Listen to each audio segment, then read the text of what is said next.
अस्सलाम वालेकुम। तो कैसे हैं आप सब। तो ये देखिए आप लोगों को फनस दिखाई दे रहा है। ये एक्चुअली ना इसके हैं, क्या बोलते, केरला के, हमारे तरफ के नहीं हैं। तो इसको मैंने छील लिया है। मैंने आधा ही छीला है क्योंकि पूरा जो है ना बहुत हो जाएगा। अब पता नहीं बच्चे खाते ही नहीं खाते, हम लोग भी कितना खाएंगे। तो ये देखिए बीच का जो माव है ना वो मैंने निकाल लिया है। और ये छिलके, इसके छिलके निकाल कर इस तरीके से साफ़ करके इसको रखा है। और अब कुकर में देखो पानी डाल दिए थोड़ा सा, कि बस थोड़े से वो आधे डूब जाएं इस तरीके से। कुकर की सीटी हो चुकी है। असल में ना 5 सीटी हो गई, तो इतना सीटी नहीं लेना चाहिए था, लेकिन बाय मिस्टेक हो गई। तो अब मैंने ये है ना, हम दो मतलब बना रहे, दो तरीके से। एक में हम सूखा झींगा डालेंगे और एक में नहीं डालेंगे, क्योंकि बच्चे और दामाद जी सूखा झींगा नहीं खाते। तो इस तरह से हमने दो तरफ कर लिया, उसको डिवाइड करके आधा आधा कर लिया।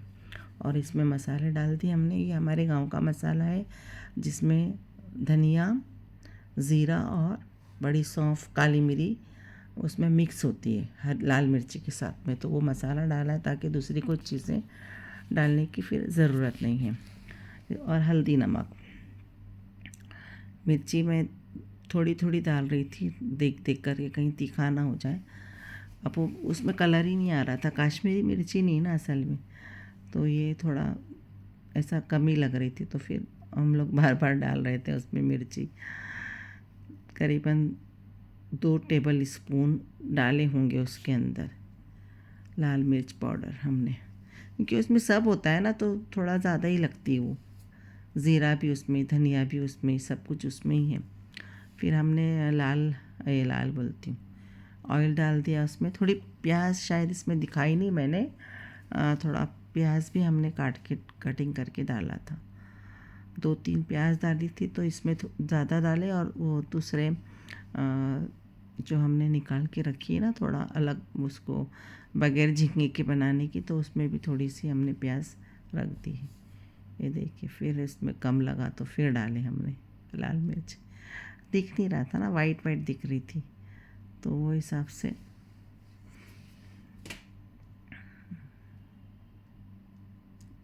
हाँ।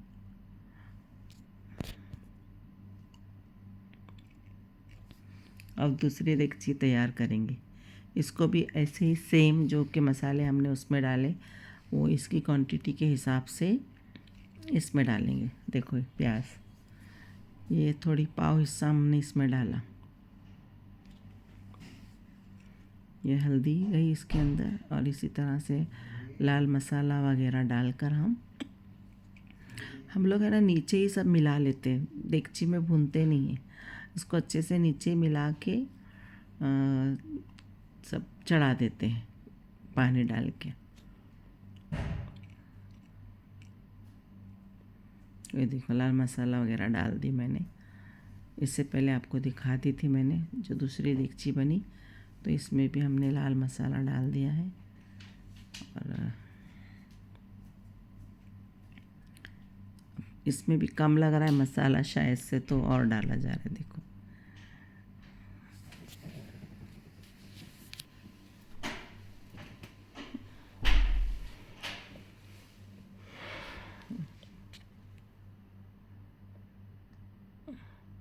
सेम प्रोसेस है पूरा दोनों। अभी फ़िलहाल तो जब हम कोलबी डालेंगे तो एक देगची में डालेंगे, एक में नहीं डालेंगे। बाकी तमाम चीज़ें सब में डाली जाएगी। तो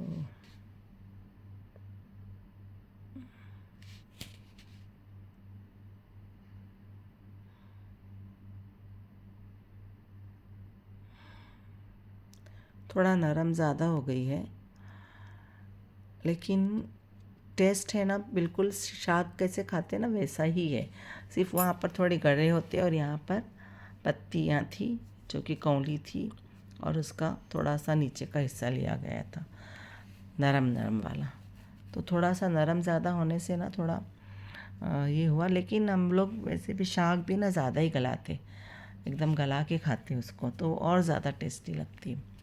सेम हमारे कोकनी स्टाइल में है ये, हमारे कनकौली का स्टाइल। तो इसी तरह से नीचे सब रेडी कर देते हैं पूरा सामान और फिर गैस पे चढ़ा देते हैं। थोड़ा पकने के बाद फिर हम गोलबी को भूनते हैं। गोलबी मतलब सूखा झींगा छोटा, उसको भूनकर उसको धोकर फिर उसमें डालते हैं। तो अगर जिसको ऐसा लगता है कि शाक खाने की याद आ रही बहुत ज़्यादा, तो आप लोग फनस मार्केट में मिलते हैं, आप लोग लाइए और इस तरह से बनाइए। ये देखिए खोपरा हमने डाला, ये गीला खोपरा, यहाँ पर गीले खोपरे भी ना डब्बों में आते हैं। अगर आपको नारियल भी मिलते हैं, लेकिन गीले खोपरे भी हम वैसे इरम के पास था डब्बे में, उसने निकाल कर दी, तो वही मैंने डाल दी।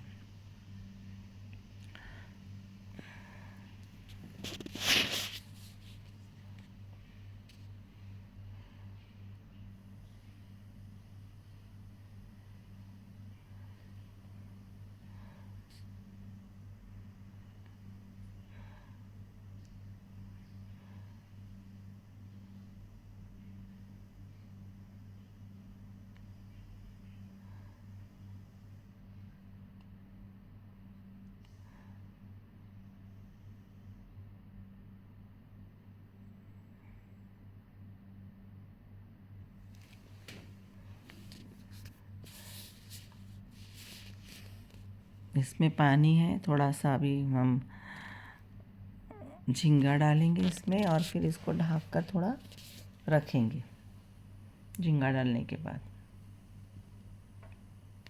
ताकि थोड़ा झींगा भी ना भाप में पक जाए।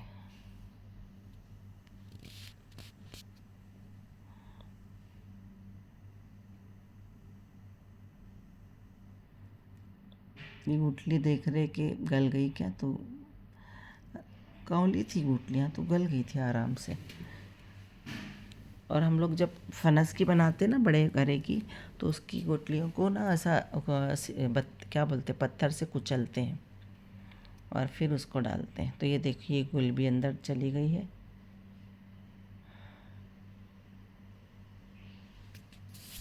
इसको थोड़ी देर ढक के रखेंगे हम, हिलाकर अच्छे से हिला लेंगे और फिर उसको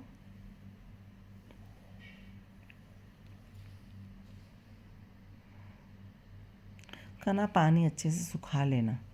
अगर आप लोग बनाएंगे ना तो पानी को सुखाना अच्छे से, वरना थोड़ा ना पानी पानी जैसी लगेगी, क्योंकि इसमें गरे नहीं है ना। वो गरे वाली की तो बात ही अलग होती है। लेकिन अगर अभी क्या कर सकते हैं, अगर नहीं है और हमको खाना है तो इस तरीके से बना सकते हैं।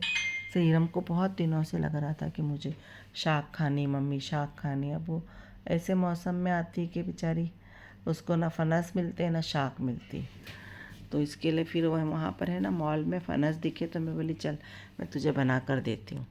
उसने मुझे पूछा मम्मी फनस है लूँ क्या, बोली हाँ ठीक है ले ले, बना लेंगे अपन। तो फिर वो अभी हमने इस तरीके से बनाई।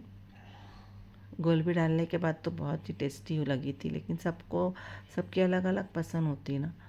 तो बच्चों को अशर ने तो खाया इस ये वाली, छोटे वाले ने, लेकिन अदी ने नहीं खाया। तो अदी को सादी दी और जावेद ने, दोनों को हमने सादी दिए थे।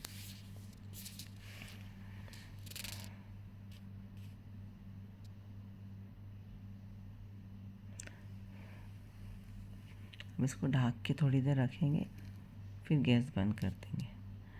तो ये देखो ये बनकर रेडी है गोलबी वाली। मुझे तो अच्छी लगी, हमने रुखी यही खाए, शाक ही खाए, दोपहर में खाना नहीं खाए थे हमने। तो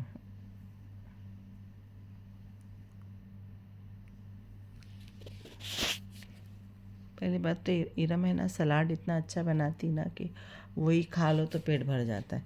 चलो अल्लाह हाफिज़, मिलेंगे इंशाल्लाह अगले व्लॉग।